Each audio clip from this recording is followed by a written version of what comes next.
Hi guys, good afternoon. I just want to record a video about my reflections as an old woman on how to deal with mental health, or shall I say, feelings during this time of crisis. As you're aware, during this time of crisis, since March, it has been some time, and I think we are the country with the longest lockdown so far, and with that, there are accompanying feelings, or shall I say, emotions that go with it.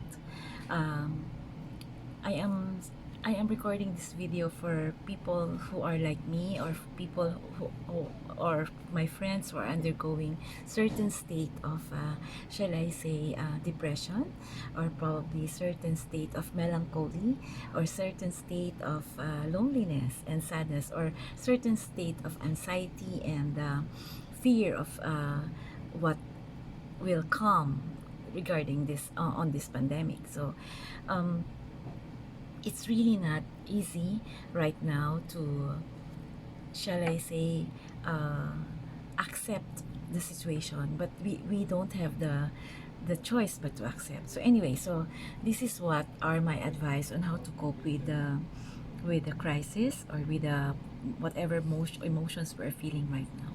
First, you need to accept. There is such thing as acceptance. You have to accept the situation. You have to accept that there is a pandemic, and it's not affecting you only, it's affecting everyone, it's affecting the country, it's affecting the global, in a global perspective. So that's one, you need to accept it.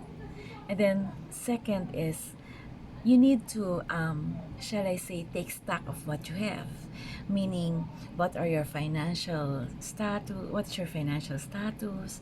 What is your current obligations? What are the matters that you have not been doing so far? All this. And so that you more or less you could assess how you would address the current situation, because there are restrictions, or shall I say constraints, on what we need to do and how we earn income and all that. So and even for, I have some friends who even lost their jobs. So you can just imagine, if you, like for example, if you have loan with a bank, if you have if you have something on installment, and obligations that you need to fulfill, or you need to pay every month, that's it's really something. Okay, so that's one. And then the third is, sorry, I might sound, shall I say, too good to be true, but I'm just sharing to you also what my other friends have said. Number three is, you need to adjust to the situation.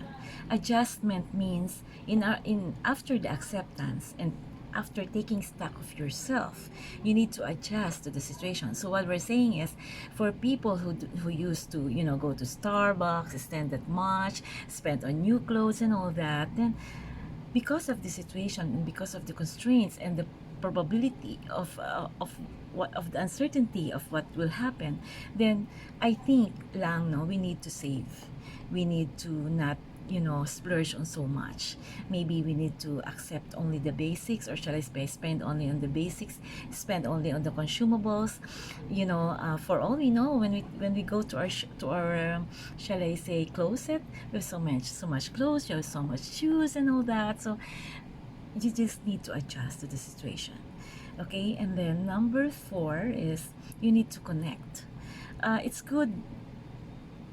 Okay, I always see the positive lining always, is that it's good that we have social media, and as such we can connect with our friends, with our relatives, with our families, through the different platforms, like the YouTube, Twitter, or even Facebook, Messenger, WhatsApp. So there are so many ways of connecting, and even telephone. uh, we need to connect, because in this particular time, you will realize who are your friends, who truly love you, who truly care for you. And you know but don't please don't judge anyone, because everyone is going through the process. everyone is going through the process.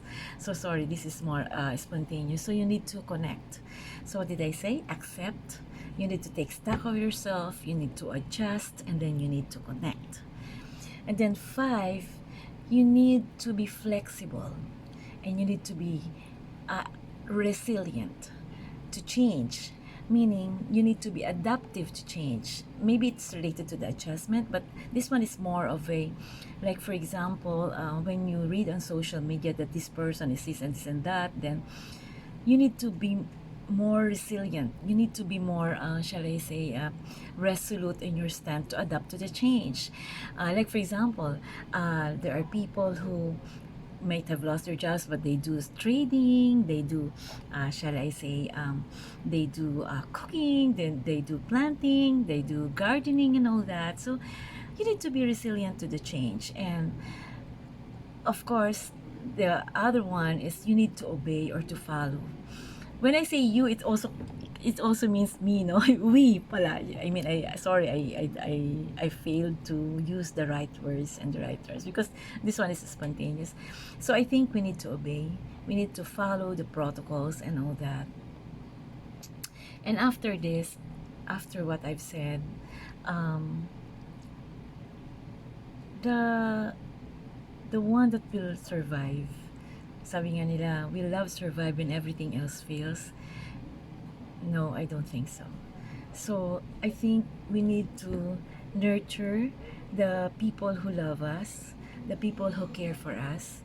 We need to tell them how valuable they are in our lives, and we need to really, keep them in our life and do whatever it could take to retain them in our lives, because not all people are given the chance to be loved and have the love of their lives. So we should nurture them, people like our family, people who love us, our significant other and all that. So I think we need to nurture them, and last but not the least is the people who nurture also are your friends, people who love you, for so many years, so many decades and all that. And the last, of course, is we must have that strong faith in God, because I don't like to sound that I am Mother Teresa here or something, or the Pope. No, I'm definitely a sinner also.